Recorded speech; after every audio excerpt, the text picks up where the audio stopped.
Yeah, and I see this in the education work that I do as well, where we're also doing that, where we're creating the videos and then using the class time for much more of a Q&A conversation approach. And I do think that that's something that at the end of the day, it's really meeting people where they're at, right? If you just create a bunch of lessons and then spend all of your time doing a one-way conversation to a group of people about here's where we're at and here's what's happening, and don't give them the chance to have a dialogue around it, it misses this huge opportunity to actually see like, wait, are they keeping up? Right? Are they, when we're on lesson 6, are they still on lesson 3? Right? And one of my favorite things in what you're talking about, and in my experiences as well, is this realization that you could give someone all of the information that they need, quote unquote need, but if they're not ready to hear it yet, it's going to just fall on deaf ears, right? And I do find that what you're talking about here, this empathy and this calmer sort of tone that you're taking to the education process, and it's a collaborative approach too, rather than sort of people tend to think of learning as like do this or else fail, right? Like that kind of old school mindset.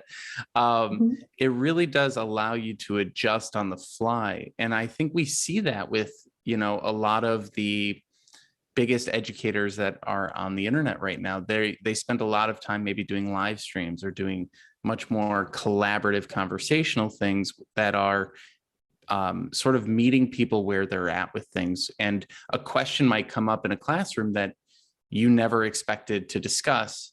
And now all of a sudden that's going to take up a big piece of the time with the students and give them what they actually need to take action on that week. And I think this is also where the introversion stuff comes up for me, and why I'm so excited to chat with you about this stuff today, because in none of the career coaching materials do they really address that side of things, like different personality, introversion, extroversion, things like that in the job search. It's more so just like, you have to network and that's what it is, go do it. You have to apply and that's what it is, go do it.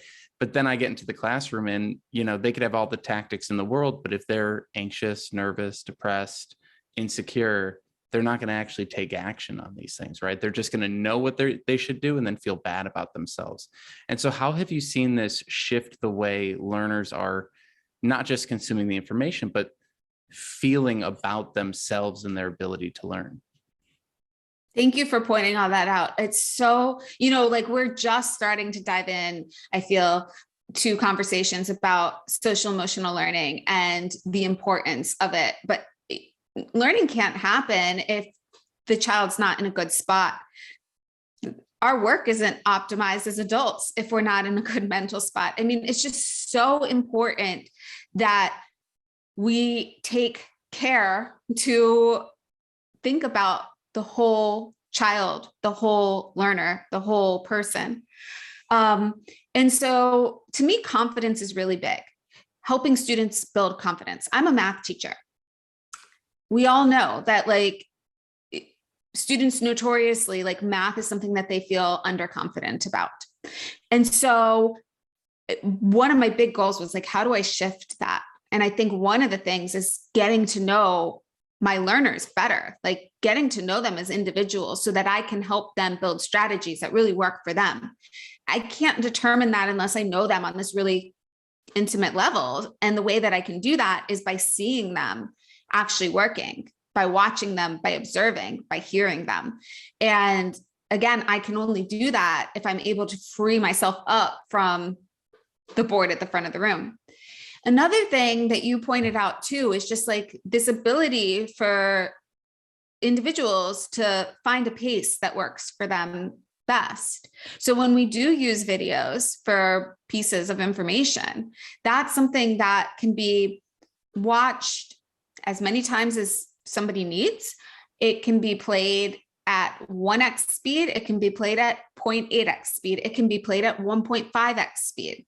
So really you get some control over the pace of that learning. You can pause, you can rewind, you can rewatch a section. Another important piece to me is that I do embed questions into the videos that I share.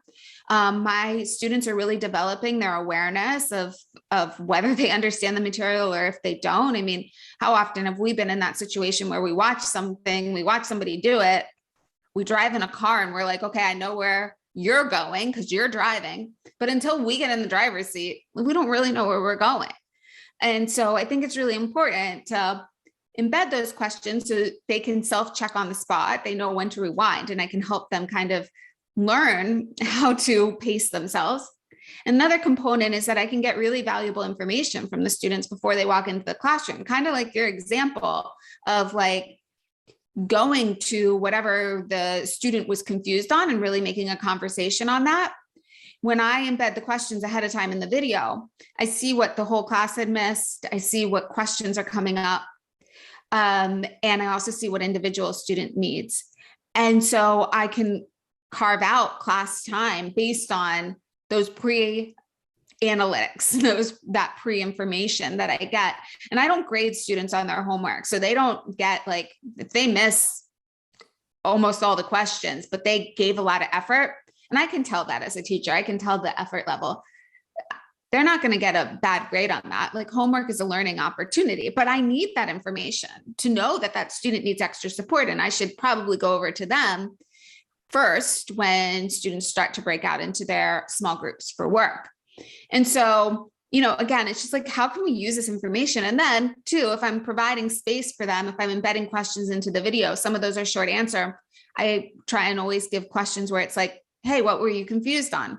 So those kids who might be a little bit introverted, not want to ask a question in front of the whole class, they can ask me the question there in the video, and then I can answer it in class.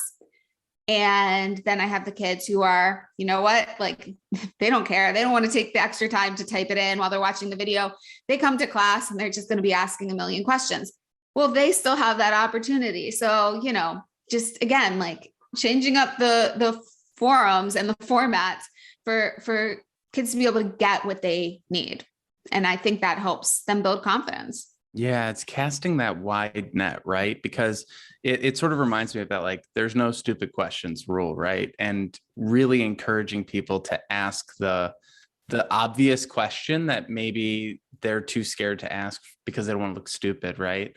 And that obvious question that the one person finally does ask is actually the thing everyone in the class is confused about, but the teacher is so just close to the material that they don't realize that, oh yeah, this would be a difficult thing for someone, right? Like for me, when I teach all this career development stuff, so much of it is so just deeply ingrained in me at this point after decades of doing it, that I forget that, oh yeah, when you first send an email to someone that you don't know, it's a pretty anxious experience or something like that. And so you really do have to encourage, and you're kind of by utilizing technology to give people multiple options to engage, you really are casting a wider net and getting more of those great questions. What are some of the big surprises that you've come across as you've created these additional channels? Like, has there been any maybe individual that like really surprised you, or a question you've gotten or something that has really stood out? I think the most shocking thing is something that should be so obvious to me as a self-identified introvert and somebody who prefers to kind of script a response ahead of time, but it's still shocking to me all the time. There's every year I have that student who is so like, I don't start doing the video responses, like the heavy video responses, until about a month into class, because I want, to kind of just get everybody comfortable, kind of, set the tone. And so I always have that really quiet student. And then all of a sudden I open up this video, like that they can chat to me over the video. They can share with their peers over video. They can, solve a problem over video, give them multiple options for things they do on the video. And that student who's super quiet, all of a sudden they're just the most, like, they're leaving the longest video responses. And it happens every year. And it never stops shocking me. And I can't tell you, there are two students that are distinct in my head who I got to know in ways that I wouldn't have touched on the relationship that we were able to build. Like, it wouldn't have even touched on it. And there's just two distinct individuals who were just very, very quiet, but very loud on video. And for one of them in particular, they became such a class leader through those videos, because one of the assignments that I do on the video is that they all have to solve a math response, and then they kind of teach their classmates how to do whatever problem and solve it. And they just like got, this one student just got so into it every time, and was just a really like a teacher. And, you know, in class, yes, they were like, when people asked them a question, they were always like giving and generous and, you know, did collaborative work, but they were just quiet in the classroom. It wasn't their thing where like somebody's confused. You know, you have that kid who like jumps in and is like, oh, I can help you. I can help you. They were never going to be that kid. But on video, they were putting out those like the strongest lessons. And so, yeah, I mean, I just try and remind myself of that all the time, because sometimes it's like the simplest ideas that make the most profound difference.